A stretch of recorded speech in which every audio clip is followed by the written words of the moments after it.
everyone, welcome to FSSAI presents Flavors of Shri अन्ना। अरे लगता है आज हमारे राजा जी का मूड खराब है। क्या हो गया मिलेट राजा? अरे भाई, हम तो डिश बनाकर मिलेट्स को प्रमोट कर रहे हैं, सरकार भी तो कुछ कर रही होगी। बिल्कुल कर रही है। अभी हाल ही में जो G20 समिट हुआ था, वहां पर आए विदेशी मेहमानों को एक से एक बेहतरीन मिलेट की डिशेस बनाकर सर्व की गई थी। और इसके अलावा पार्लियामेंट की कैंटीन में मिलेट्स का मेन्यू बना दिया गया है। और कहते हैं कि बनारस में जो काशी विश्वनाथ मंदिर है, वहां पर भी अब यह तय किया गया है कि प्रसाद जो है वो मिलेट से बनाया जाएगा। मैं आपको एक और बात बताना चाहता हूं मिलेट राजा, कि जो हमारी गवर्नमेंट है वो प्राइवेट कंपनीज के साथ मिलकर मिलेट कैफेज के ऊपर बहुत जोरों शोरों से काम कर रही है। हैं? सच? तो देखा आपने मिलेट राजा, सरकार बहुत से काम कर रही है ना। आप बिल्कुल भी नाराज मत होए। तो आज आप क्या बना रहे हैं? आज मैं बनाने वाला हूं सेसमी और finger millet croquettes. Finger millets यानी रागी। ये अंग्रेजी में मिलेट्स को अजीब अजीब नाम क्यों दिए गए हैं? दरअसल रागी जिस पौधे पे उगती है, उसका जो ऊपर का आकार है वो फिंगर्स यानी उंगलियों की तरह होता है, तो इसलिए उसको फिंगर मिलेट कहा जाता है। समझे राजा जी? समझ गया। जैसा मैंने आपको पहले बताया, आज हम बनाने वाले हैं sesame and finger millet croquettes. ये बहुत ही लाजवाब डिश है।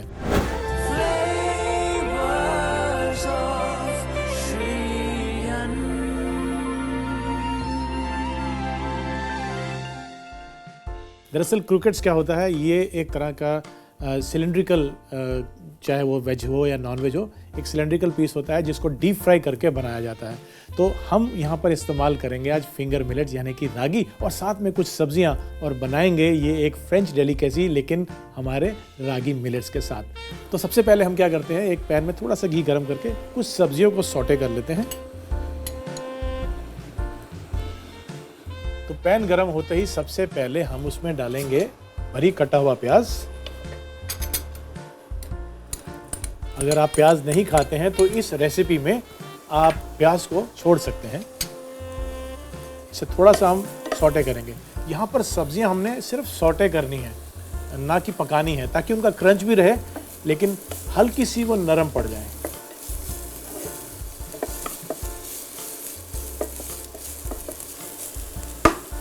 अब देखेंगे कि प्याज जो है वो सुनहरी हो गए हैं। अब इसमें हम डालेंगे ये बीटरूट। इसको मैंने छोटा छोटा काट लिया है। साथ ही में डालेंगे गाजर, इनको भी हमने बारीक काट लिया है। यदि आप नहीं काट पाए तो आप इसको कद्दूकस भी कर सकते हैं। और साथ ही में ये फ्रेंच बीन्स। इन तमाम सब्जियों को, और इसमें आप अपनी मनपसंद सब्जियां भी डाल सकते हैं, लेकिन इन तमाम सब्जियों को हमने बस थोड़ा सा सौटे करना है। क्रंच भी रहना चाहिए लेकिन हल्की नरम पड़ जाएगी। अब देखिए, आप कुदरत के जो सब्जियों में रंग जितने भी हो सकते हैं पॉसिबल, वो यहाँ पर हमने डाल दी। तो कितनी रंग बिरंगी ये डिश बनने वाली है इनकी वजह से, और साथ ही में रागी मिलेट से इसकी न्यूट्रिशनल वैल्यू बहुत बढ़िया हो जाती है।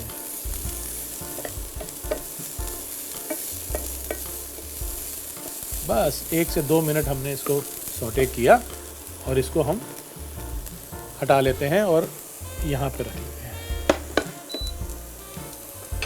अब दूसरे पैन में हम लेंगे देसी घी,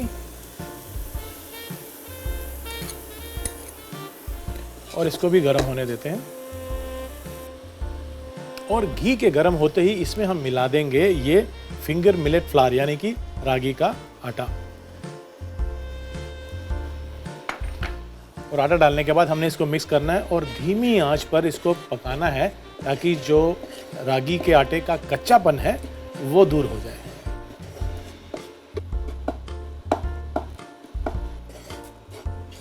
इसको 3 से 4 मिनट लगेंगे और ये भुनता भी जाएगा और धीरे धीरे इसका रंग भी थोड़ा डार्क होता जाएगा।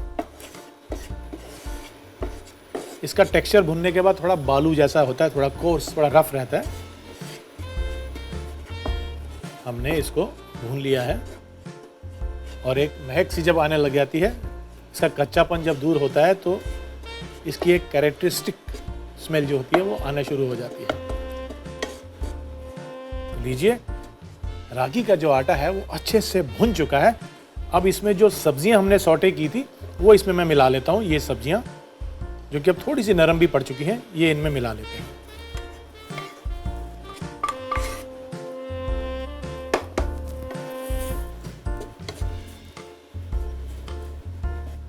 यहाँ तो मैंने गाजर, चुकंदर, बीन्स लिया है। आप इसमें अपनी मनपसंद सब्जियां भी डाल सकते हैं और ये कलरफुल होता है, तो जब क्रोकेट्स बन के फ्राई होता है और इसको हम तोड़ते हैं बीच में से, तो ये बहुत ही रंगीन और बहुत ही कलरफुल लगता है। अब यहाँ पर मैंने आलू को उबाल के मैश किया हुआ है, वो भी इसमें मिला लेते हैं हम।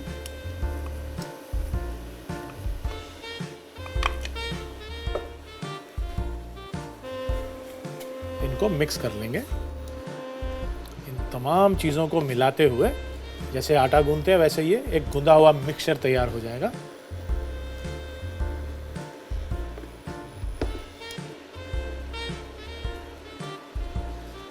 तो चलिए, इसको मिलाने के बाद अब बारी आती है इसकी सीजनिंग करने की। तो उसके लिए मैं इसमें डालूंगा कुछ मसाले। सबसे पहले आइए इसमें डालते हैं नमक और ताज़ा कूटी हुई काली मिर्च।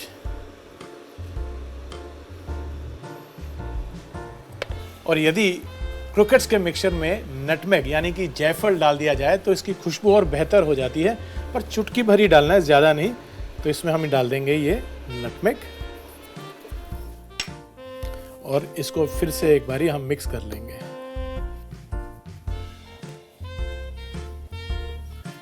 अब इसमें हम डालेंगे बारीक कटा हुआ हरा धनिया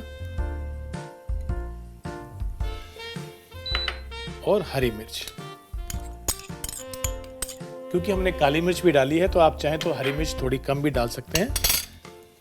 अब इनको मिक्स कर लेते हैं और एक बोल में निकाल लेते हैं ताकि ये मिक्सचर थोड़ा सा ठंडा हो जाए।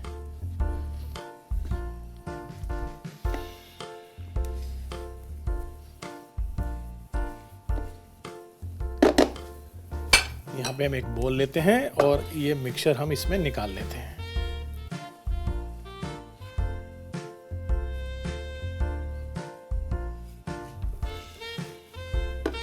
अब मैं यहाँ पर एक कढ़ाई रखता हूँ तेल की और इसमें मैं तेल गरम कर लेता हूँ। जब तक ये तेल गरम होता है, आइए हम क्रोकेट्स बना लेते हैं। मिक्सचर को अच्छे से पहले हमने मिक्स करना है और मिक्स होने के बाद इसके हमने छोटे छोटे गोले बना लेने हैं। तो इस तरह से हम एक पोर्शन लेंगे गोले का और उसको हाथों में सिलिंड्रिकल शेप देंगे हम, कुछ इस तरह से।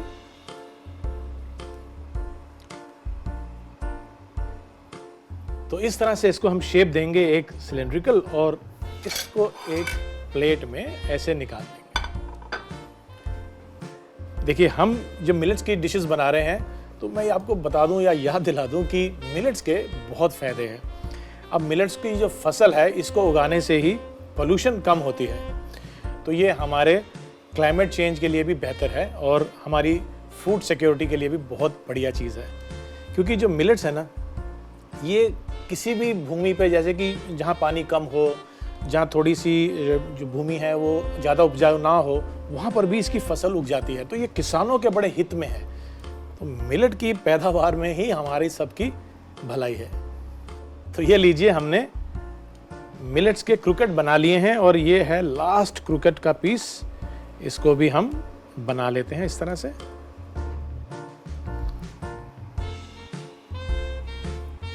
और इसकी साइड को टैप करते हुए इसको एक सिलिंड्रिकल शेप दे लेते हैं। तो ये मिलेट्स तो तैयार हो गए हैं। अब बारी आती है इनको सेसमी सीड से कोट करने की। अब सेसमी क्या होता है? सफ़ेद तिल। मैंने इनको सूखा ही भून लिया। इसको हम कहते हैं ब्रॉयलिंग। ब्रॉयलिंग यानी किसी भी ऑयल या किसी मीडियम के साथ नहीं पकाया, सूखा भुना है। तो ये मैंने ड्राई रोस्ट किया है सेसमी को। इससे इसके जो एसेंशियल ऑयल होते हैं वो भी खिल के सामने आते हैं, इसकी खुशबू बेहतर हो जाती है और क्योंकि ये टोस्टेड होते हैं तो इसमें कच्चापन भी नहीं होता है। तो ये मैंने सेसमी सीड यानी कि सफ़ेद तिल को ड्राई रोस्ट करके रख लिया है। और अब एक छोटा सा हमें निज़ाम बनाना है, बैटर। उस बैटर से हम इन क्रोकेट्स को कोट करेंगे और सेसमी सीड से, ब्रेड क्रम्ब से नहीं, सेसमी सीड से कोट करेंगे। उसके बाद हम इसको फ्राई करेंगे। जब बाइट खाते हैं ना क्रोकेट्स का, तमाम सब्जियां हैं, रागी मिलेट है, सेसमी है, पूछिए मत, लाजवाब, एकदम बढ़िया। तो आइए शुरू करते हैं, एक बैटर बना के इसको कोट करते हैं। बैटर हम बिल्कुल सिंपल रख रहे हैं। एक बोल में मैदा लेंगे और इसमें हम थोड़ा सा नमक मिला लेते हैं और बहुत ही सिंपल सा बैटर बना रहे हैं जिसमें बस मैदा और पानी ही है। नमक इसलिए ताकि जब कोटिंग हो तो उसमें फीकापन ना आए। तो ये हम इसमें पानी डाल लेते हैं और बिल्कुल गाढ़ा सा एक बैटर बना लेंगे।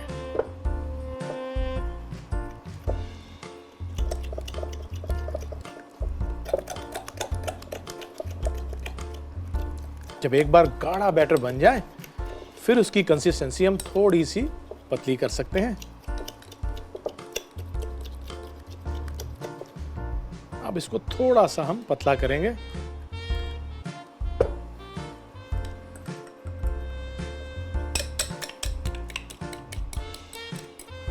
अब क्या करना है, हमने पहले लेना है बैटर, फिर लेने हैं ये क्रूकेट्स और फिर उसके बाद लेने हैं ये तिल जिसको हमने ड्राई रोस्ट करके रखा था। तो इन तिलों को हम इस प्लेट में डाल लेंगे और उसके बाद हमने क्या करना है कि हम एक एक करके क्रूकेट को इसके अंदर डालते जाएंगे इस तरह से और बैटर से उसको कोट करेंगे। और कोट करने के बाद इस तरह से तिल में रोल कर लेंगे। फिर से दूसरे क्रूकेट को भी इसमें डाल के बैटर से कोट करेंगे और तिल में रोल कर देंगे। ये भी हमने बैटर में डिप किया, निकाला और तिल में कोट कर दिया। अब क्या करते हैं, इनको भी एक बारी पूरा तिल से कवर करके रोल कर लेंगे हम। अब इस तरह से अच्छे से इसके ऊपर हमने तिल को लगाना है और तिल में ये पूरी तरह से कोट कर लेना है।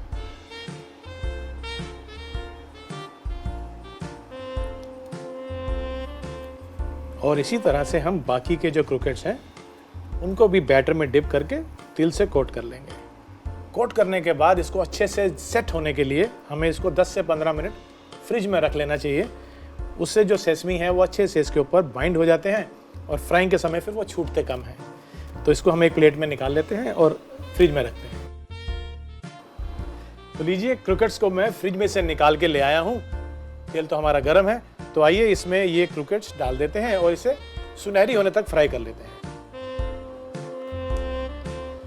इसमें हीट ज़्यादा नहीं होनी चाहिए क्योंकि सेसमी सीड नहीं तो जल्दी से कलर ले लेते हैं। धीमी आंच पे ही इसको हमने फ्राई करना है। और ये हमने इसमें सभी क्रूकेट्स को डाल दिया। इन्हें थोड़ा सा हिलाएंगे ताकि नीचे से ये कलर ना ले ले। क्रूकेट्स एक ऐसे बढ़िया स्नैक्स हैं कि ये वेजिटेरियन या नॉन वेजिटेरियन जैसा भी आप पसंद करते हो उस तरीके से इसको बना सकते हैं।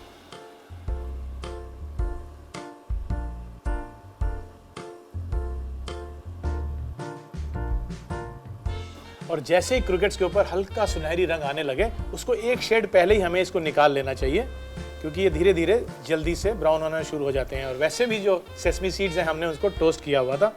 इसको एक प्लेट पे हम टिश्यू पेपर लगा के उस पर निकाल लेंगे ताकि जितना भी एक्सेस ऑयल होगा वो ये टिश्यू पेपर सोक कर लेंगे। तो ये हो गए तैयार हमारे क्रूकेट्स। तो लीजिए, क्रूकेट्स फ्राई हो चुके हैं। अब बारी आती है इनकी प्लेटिंग की। तो मैं इनकी प्लेटिंग भी कर लेता हूं और इनको अरेंज कर लेता हूं एक प्लेट में इस तरह से।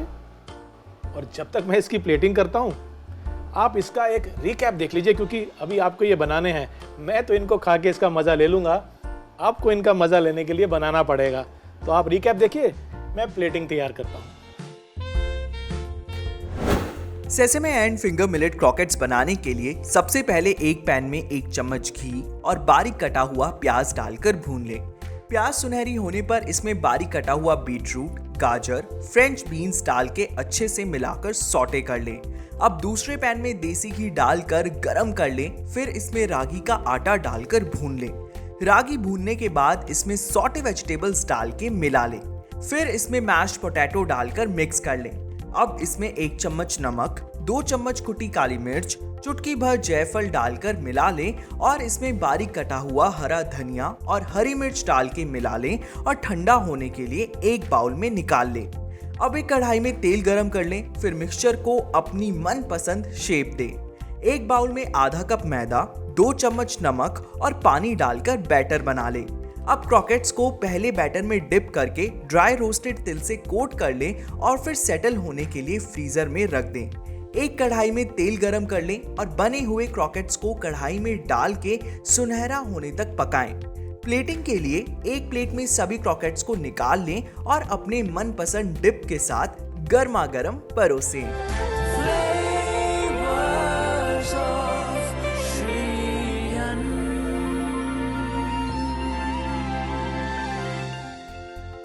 वो कहते हैं ना कि बिना ज्ञान सब सून।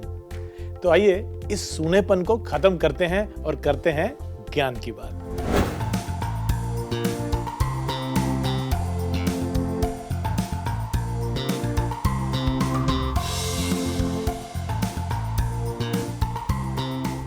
मैं आपको एक बहुत ही काम की बात बताता हूं, वो भी पर्सनल तजुर्बे से। आपने अक्सर देखा होगा कि लोग वजन कम करने के लिए बहुत कुछ खाते हैं, फिर जिम भी जाते हैं। मैं आपको बताऊं एक राज की बात, ये सब करने की बिल्कुल ज़रूरत नहीं है। यदि आप रागी से बनी हुई डिशेस खाना शुरू कर देंगे तो आप देखेंगे कि आपका जो पेट है वो दिन भर भरा भरा सा रहेगा। तो ऐसे में क्या होता है कि हम खाना तो बहुत तरह का खा लेते हैं और शाम को जब हम अनहेल्दी स्नैकिंग कर लेते हैं, चाय के साथ कुछ तला हुआ खा लिया, तो वहाँ जितनी भी हमने वर्जिश करी है या डाइटिंग करी है वो सब फेल हो जाती है। रागी का बना हुआ खाना खाने से एटलीस्ट आपका पेट भरा भरा लगेगा और इस अनहेल्दी स्नैकिंग से आपको बिल्कुल छुटकारा मिल जाएगा। दूसरी चीज़ ये है कि ये जो रागी या कोई भी मिलेट होता है, इससे बना हुआ खाना खाने से आपकी अगर डायबिटीज़ हो तो उसमें भी काफ़ी मदद मिलती है। तो है ना ये काम की चीज़। तो आप एक काम कीजिए, छोड़ दीजिए ये सब गेहूँ और ज़्यादा से ज़्यादा राइस के ऊपर डिपेंड होना। आप अपना लीजिए मिलेट्स। आपने जैसे ही मिलेट अपनी डाइट में शामिल किया तो जिम भी नहीं जाना पड़ेगा, खुद ब खुद आपका वजन भी कम हो जाएगा। है ना ये ज्ञान की बात। FSSAI presents flavours of Shri अन्न में अब वक्त हो चला है एक ब्रेक का, एक छोटे से ब्रेक का। हम यूं गए और यूं आए, कहीं जाइएगा नहीं। मिलते हैं ब्रेक के बाद।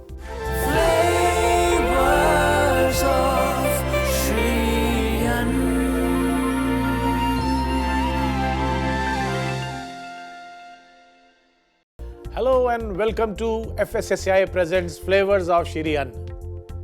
आज हम एक ऐसी रेसिपी बनाने वाले हैं जो कि मीठी है। और मीठी इसलिए है कि जब भी कोई अच्छा काम करते हैं, खुशी का मौका होता है, कोई गुड न्यूज़ आती है, तो हम कहते हैं मुंह मीठा हो जाए। तो श्री अन्न को जब हम इतना प्रख्यात या फेमस कर रहे हैं तो क्यों ना कुछ मीठी मीठी बातों के साथ मीठी मीठी रेसिपीज भी हो जाएं। तो आज हम बनाने वाले हैं पर्ल मिलेट बर्फी।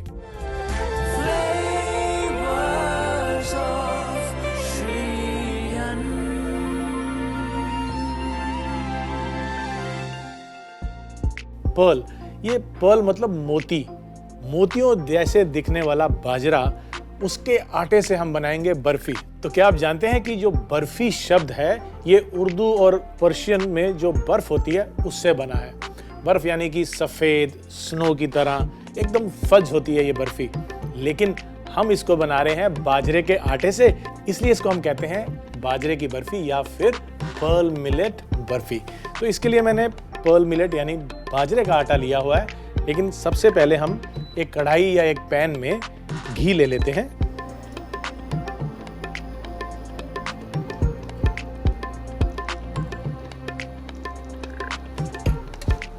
और घी के गर्म होते ही इसमें हम ये पर्ल मिलेट यानी कि बाजरे का आटा मिला देंगे।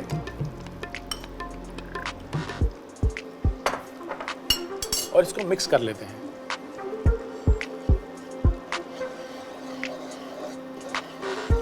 और मिक्स करने के बाद इसको धीमी आंच पर हमने पकाना है। हम इसको बाजरे के आटे से बना रहे हैं। आप चाहें तो इसको ज्वार के आटे से भी बना सकते हैं या फिर जो मिलेट आपको पसंद हो उसका इस्तेमाल करते हुए इसको बना सकते हैं। बर्फ़ी आमतौर पे मिल्क बेस्ड एक फज होती है, तो इसमें मिल्क प्रोडक्ट ज़रूर रहता है, तो हमने यहाँ पर खोए का इस्तेमाल करना है। इसको 4 से 5 मिनट लगते हैं, लेकिन धीमी आंच पे भूनने से इसका जो अरोमा है, जो खुशबू है, फ्रेग्रेंस जो है, वो किचन को महका देती है।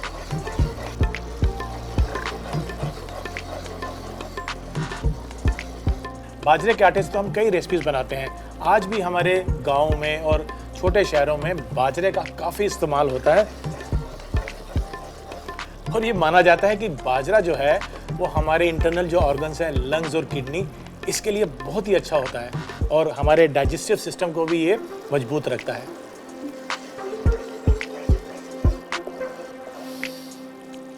इसकी महक अब आना शुरू हो चुकी है और ये एक इंडिकेशन होता है कि जो हम भून रहे हैं, चाहे वो आटा हो, सूजी हो या फिर यहाँ बाजरे का आटा, अब ये धीरे धीरे कलर भी बदलता रहेगा और इसकी महक बता रही है कि ये तैयार होने वाला है।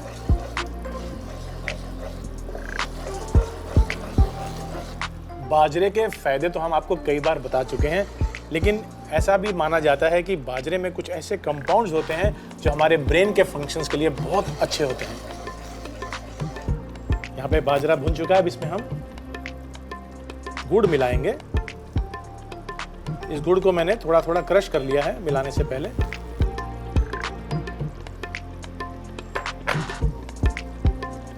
ये धीरे धीरे मेल्ट होता जाएगा, साथ ही में इसमें हम डाल देंगे ये खोया।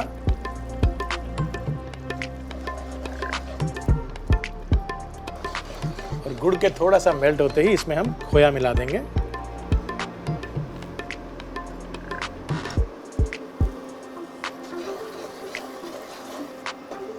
और इसको काफ़ी देर अब भूनना पड़ेगा ताकि ये मिक्सचर थोड़ा सा और गाढ़ा हो जाए और टाइट हो जाए।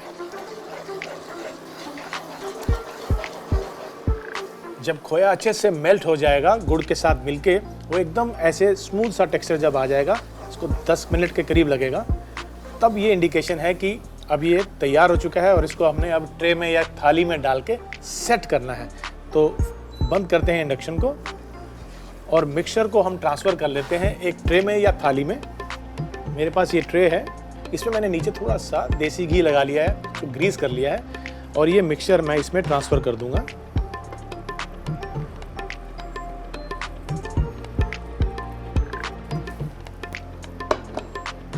और इसको दबाते हुए एजिस तक ले जाएंगे।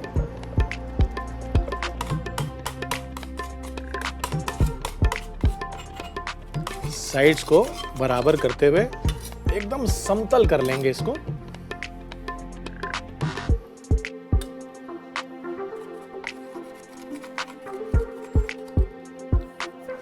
अब इसके बाद इसके ऊपर हमारे पास यहाँ बादाम और पिस्ता, ये हमने बारीक बारीक काट के रखा है, इसको हमने बुरक लेना है।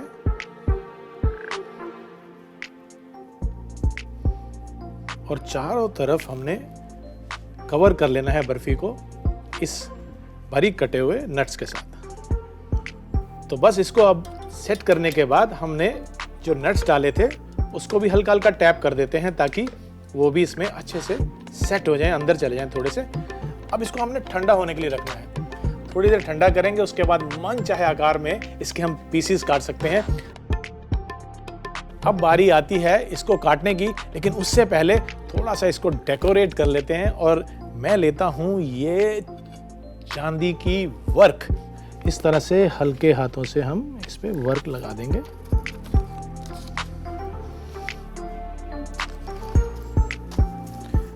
वर्क लगाने के बाद इसको हम पीसेस में काट लेते हैं इस चाकू की मदद से। यहाँ से हम सीधी लाइन पहले लेंगे,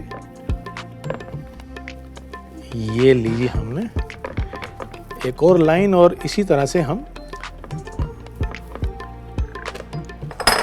अब इसको घुमा के हम चकोर या डायमंड शेप जैसे भी हम काटना चाहें काट सकते हैं।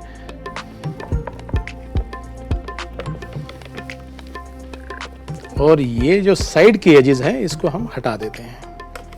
और एक सर्विंग प्लेट में जो मेरे पास यहाँ पर पड़ी है, इस सर्विंग प्लेट में हम इन पीसेस को अब निकाल लेते हैं।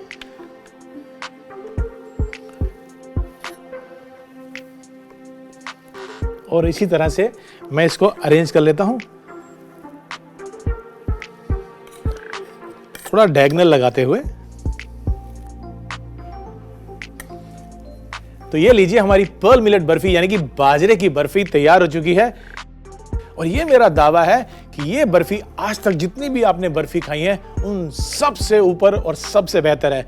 तो क्यों ना आप भी इसको ट्राई करें और अपनाएं ये पर्ल मिलेट बर्फी और मिलेट्स को भी। पर्ल मिलेट बर्फी बनाने के लिए एक पैन में 3 बड़ा चम्मच घी और बाजरे का आटा डालकर मिला ले और धीमी आंच पर पका ले। बाजरा भूनने के बाद इसमें क्रश्ड गुड़ और आधा कप खोया डालें। इसके गाढ़ा होने तक इसे भूनें। अब एक ट्रे पर बाजरे के मिक्सचर को डालकर समतल कर लें। फिर इस पर बारीक कटे हुए बादाम और पिस्ता डाल के अब इसे ठंडा होने के लिए थोड़ी देर के लिए रख दें। फिर इस पर चांदी का वर्क लगाएं और इसे बर्फी के आकार में काट लें। प्लेटिंग के लिए एक प्लेट में बर्फी के पीसेस रख के परोसें।